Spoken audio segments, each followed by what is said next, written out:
आज चैत्र मास की अमावस्या है, जिसे दर्श अमावस्या के नाम से जाना जाता है। वहीं आज सूर्य ग्रहण भी है, लेकिन यह सूर्य ग्रहण भारत में नहीं दिखाई देगा। इसीलिए भारत में कोई भी सूतक काल नहीं है, नियम पालनीय नहीं है, चाहे वह गर्भवती स्त्री ही क्यों न हो। साथ ही आज शनिवार है। शनिवार के दिन पड़ने वाली अमावस्या शनिचरी अमावस्या कहलाती है और इस तिथि पर भूत प्रेत आदि बुरी आत्माओं का प्रभाव अत्यंत उग्र हो जाता है। इस कारण इस चैत्र मास की अमावस्या को भूतड़ी अमावस्या भी कहते हैं, क्योंकि यह मधु मास में यानी चैत्र मास में आती है। इसीलिए यह पितरों के लिए बहुत ही खास है। अमावस्या तिथि पितरों को समर्पित होती है। जो लोग अमावस्या को तर्पण व्रत कथा पठन या श्रवण करते हैं, पितरों को तृप्त करते हैं, उनका जीवन खुशहाल हो जाता है। उनको कभी पितृदोष नहीं लगता। वे धन्य धान से संपन्न होते हैं। उनके घर खानदान में उत्तम संतान आती है। इस तिथि पर अगर महिलाएं सच्चे मन से इस व्रत को धारण करें तो उन्हें शिव पार्वती, विष्णु जी, मां लक्ष्मी सहित चंद्रदेव का आशीर्वाद मिलता है। अमावस्या का व्रत धारण करने से अखंड लक्ष्मी की प्राप्ति होती है। अगर आप व्रत नहीं कर रहे हैं तो भी आपको इस कथा को अमावस्या के दिन जरूर सुनना चाहिए। तो प्रिय भक्तों, आइए अब सुनते हैं भूतड़ी अमावस्या से जुड़ी पौराणिक कथाएं। इस कथा को आधा अधूरा सुनने से दोष भी लगता है, इसलिए कथा को पूरा सुने। बहुत समय पहले विलासपुर गांव में एक धनी व्यापारी रहता था, किंतु कुछ समय पहले भयानक पितृदोष और शनि की 7.5 के कारण उसका व्यापार, घर परिवार सब कुछ तहस नहस हो गया। कर्जदारों की भीड़ सदैव उसके द्वार पर लगी रहती थी। इन सभी कारणों से वह दुखित हो गया और वह व्यापारी रात्रि में ही घर को त्याग कर चला गया। कई जगहों पर वह भटकता रहा और भूख प्यास से पीड़ित वह व्यापारी काशी के घाट पर जा पहुंचा। वहां उसने एक साधु को स्नान और पितृ तर्पण करते हुए देखा, तो साधु के नजदीक जाकर दीन भाव से हाथ जोड़कर साधु से बोला, हे महाभाग, आप ये क्या कर रहे हैं? तब उस साधु ने बताया, हे यात्री, आज बड़ा ही दुर्लभ चैत्र अमावस्या है और मैं अपने पापों के प्रायश्चित तथा पितृ शांति के लिए तर्पण कर रहा हूँ। साधु की बातों को सुनकर व्यापारी बड़ा ही विस्मित हुआ और बोला, हे महाभाग, आप तो साधु हैं, भला आपसे पाप कैसे हो सकता है? कृपया अपनी रहस्यमयी कहानी बताइए। साधु ने कहा, तो सुनो। जब मैं गृहस्थ था तब मेरे दिन कठिनाई से बीत रहे थे। मेरे पास पैसे नहीं थे। एक मित्र ने अपनी पूंजी लगाकर रुई का धंधा शुरू किया और मुझे अपना हिस्सेदार बनाया। हम रुई खरीद कर उसका संग्रह करते और उसे बेच देते। धंधे में अच्छा मुनाफा होने लगा। एक बार हम दोनों मित्रों को वहां के एक व्यापारी ने मुनाफे के 1 लाख मुद्राएं धन लेने के लिए बुलाया। धन लेकर हम वापस आ रहे थे। रास्ते में एक सराय में रात्रि गुजारने के लिए हम रुके। उस समय 1 लाख मुद्राओं की कीमत बहुत बड़ी थी। मैंने सोचा 1 लाख मुद्राओं में से 500 तो मित्र ही ले जाएगा।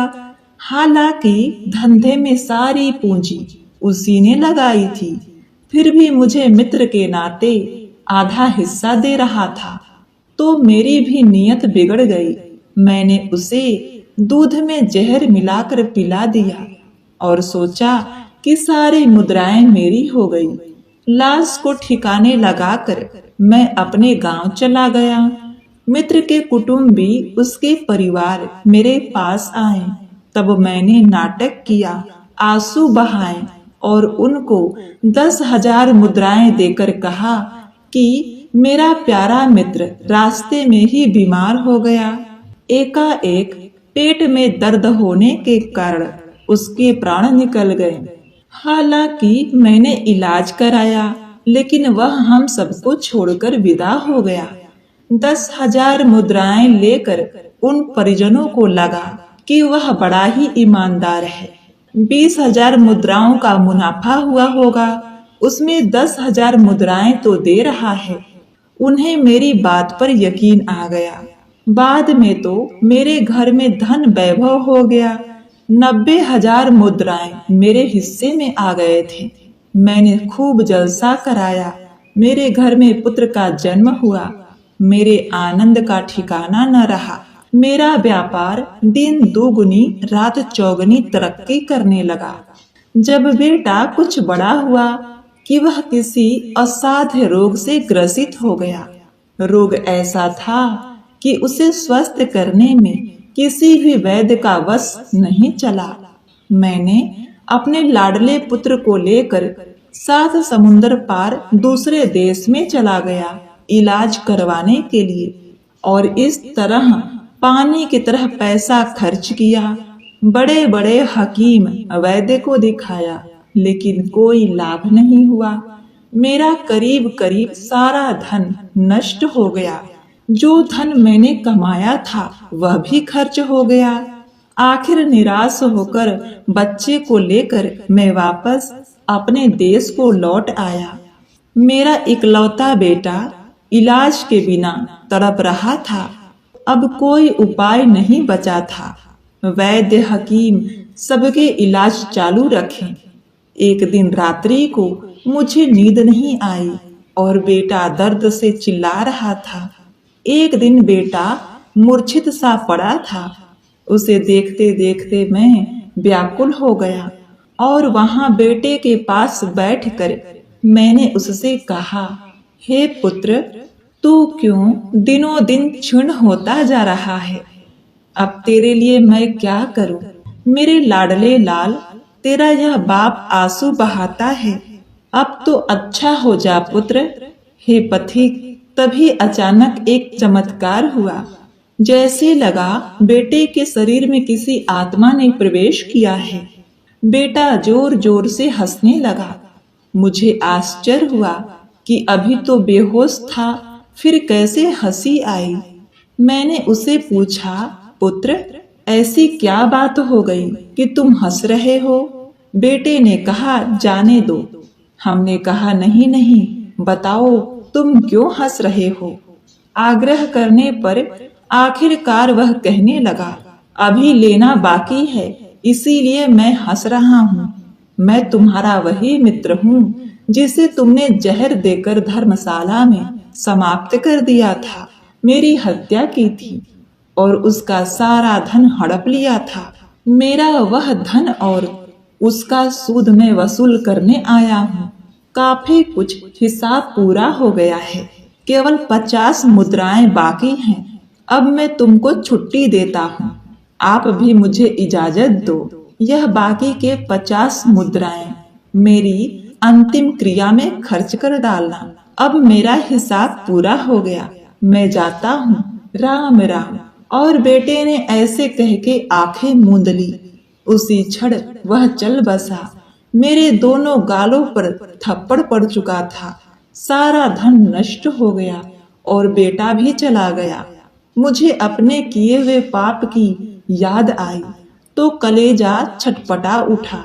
जब कोई हमारे कर्म नहीं देखता है, तब भी देखने वाला मौजूद है।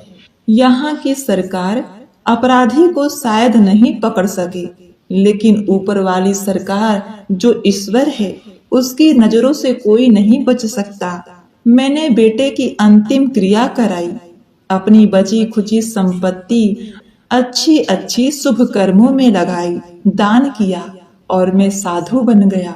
फिर साधु संगति में पड़ने के कारण मुझे ज्ञात हुआ कि जब चैत्र अमावस्या आए तब पितरों का तर्पण करने से मरे हुए के आत्मा के शांति के लिए यदि तर्पण किया जाए तो उन्हें मोक्ष मिलता है। साथ ही पितृदोष भी समाप्त हो जाता है, उसके सारे दुख रोग कष्ट दूर हो जाते हैं।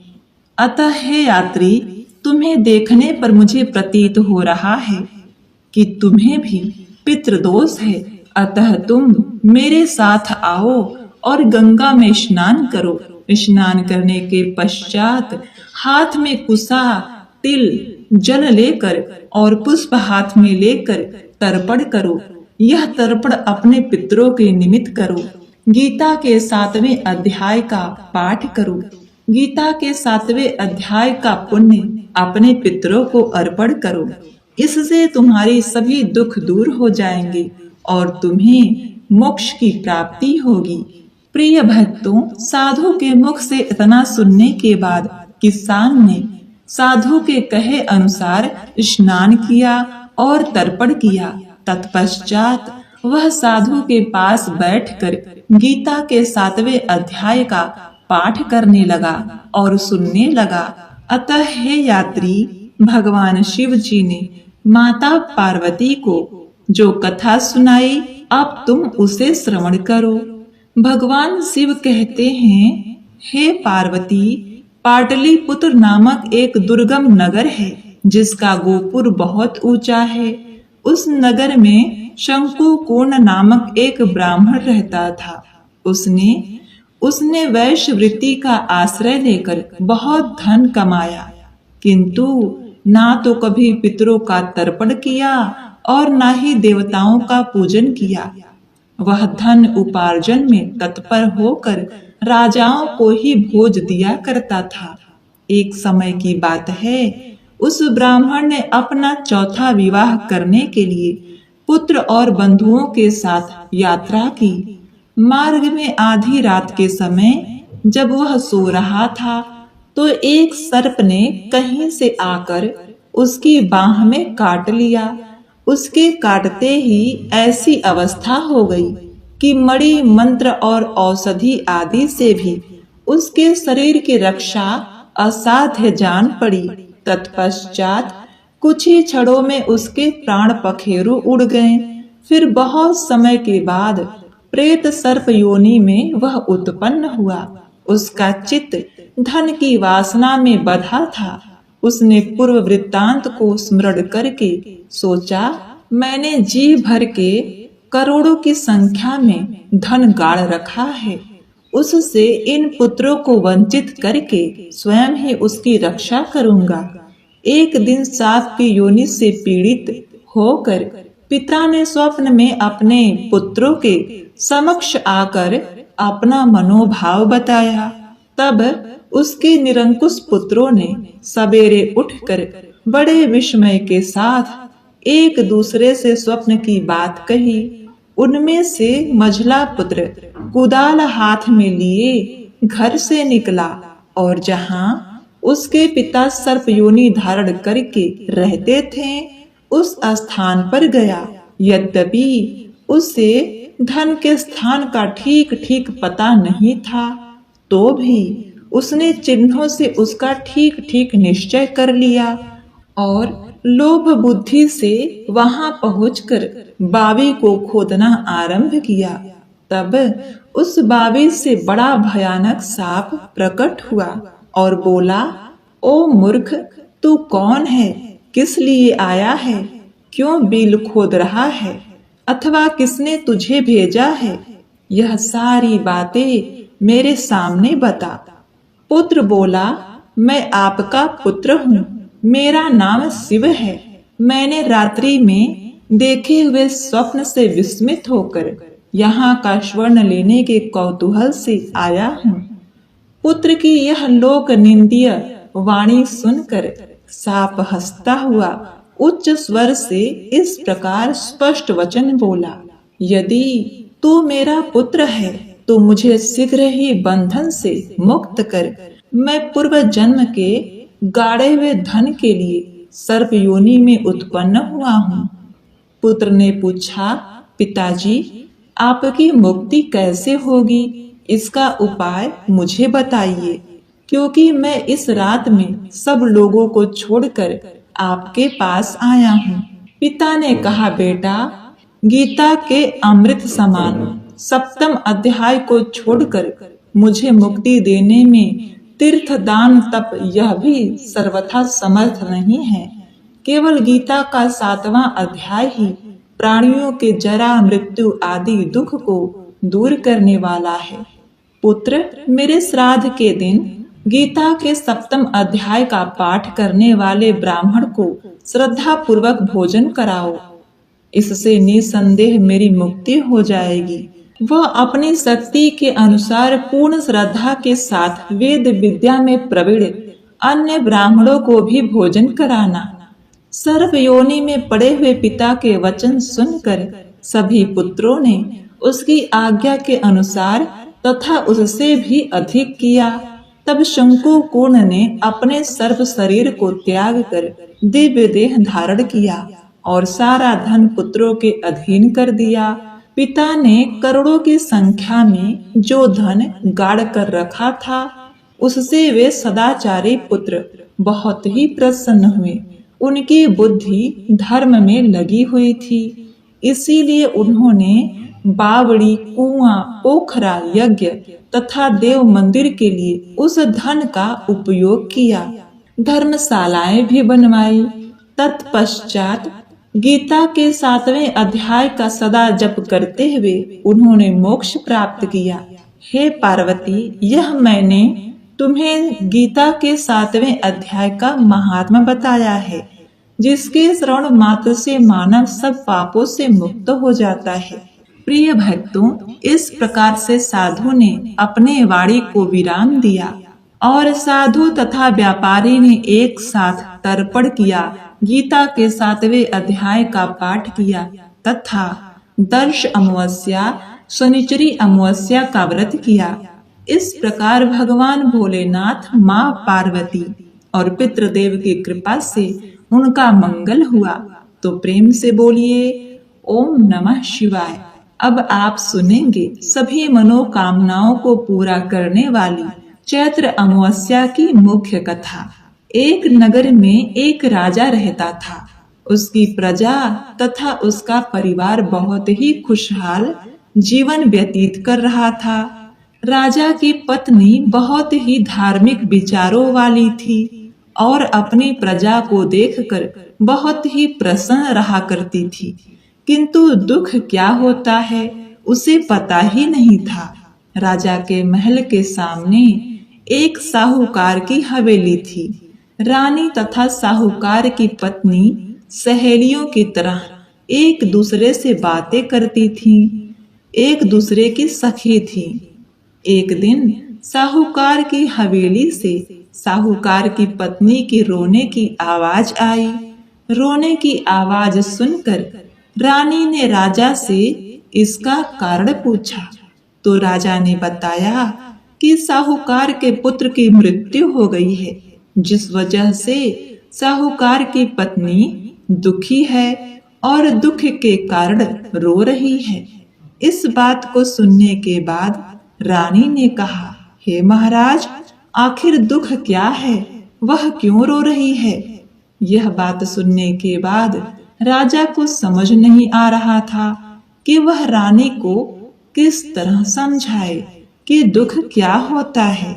राजा ने रानी को कहा, हे रानी, जिस दिन तुम्हारे पुत्र की मृत्यु होगी उस दिन तुम्हें पता चल जाएगा कि दुख क्या होता है। राजा ने कहा कि तुम अपने पुत्र को मार दो, तभी तुम्हें दुख के बारे में पता चलेगा। राजा ने तो बस ऐसे ही कह दिया था, किंतु यह बात सुनने के बाद रानी ने सचमुच अपने पुत्र को महल से नीचे गिरा दिया। भगवान की कृपा से रानी का पुत्र फूलों के ढेर पर जा गिरा और उसे कुछ भी नहीं हुआ। पुत्र को देखने के बाद रानी ने फिर से वही प्रश्न पूछा, हे महाराज, यह दुख क्या है? तब राजा ने कहा कि हे रानी, हमारे साथ पड़ोसी राज्य से युद्ध हो रहा है। मैं उस युद्ध में अकेला जाऊंगा और जब मेरी मृत्यु की खबर तुम तक पहुंचेगी तो तुम्हें एहसास हो जाएगा कि दुख क्या है। राजा ने यह बात हंसी मजाक में कही थी। अब राजा युद्ध के लिए चला गया, परंतु भगवान की कृपा से वह विजयी हुआ। राजा घर वापस आया और फिर वह सोचने लगा कि आखिर ऐसी क्या बात है कि वह रानी को दुख का एहसास नहीं करवा पा रहा है। इसके बाद राजा ने रानी को बुलाकर कहा, महारानी, हम दोनों गंगा यात्रा के लिए जाएंगे, इसीलिए रानी तैयार हो जाइए और गंगा किनारे जाकर वह गंगा नदी में कूद जाएगा, तब तुम्हें दुख का एहसास होगा। रानी ने गंगा यात्रा की तैयारी शुरू कर ली। दूसरी तरफ कैलाश पर्वत पे बैठे हुए भगवान शिव जी ने माता पार्वती से कहा कि मैं कलयुग में सुख आत्मा के दर्शन करवा दूंगा। यह कहने के बाद भगवान शिव जी ने बकरे का तथा माता पार्वती ने बकरी का रूप धारण किया। इसके बाद वह नदी किनारे घास चरने लगे। वहीं पर राजा अपनी रानी के साथ आ गया। राजा तथा रानी ने वहां भोजन किया, विश्राम करने लगे। उस समय राजा पानी लेने चला गया। वहीं पर माता पार्वती जी ने शिव जी से कहा, रानी के साथ कोई दुखद घटना नहीं घटती और इसे दुख का एहसास नहीं हो रहा। ऐसा क्यों?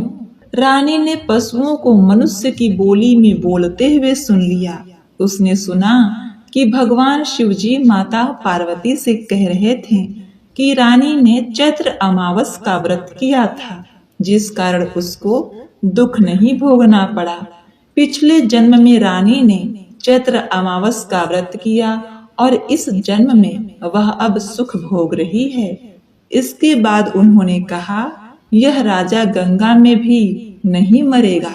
रानी ने यह बातें सुनने के बाद राजा को सारी बातें बता दी। उसके बाद राजा रानी महल में वापस आ गए।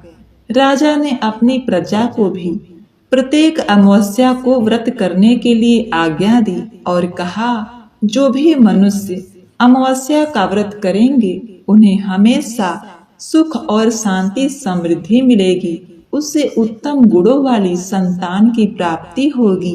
तो एक बार प्रेम से बोलिए, नमः पार्वती पते हर हर महादेव।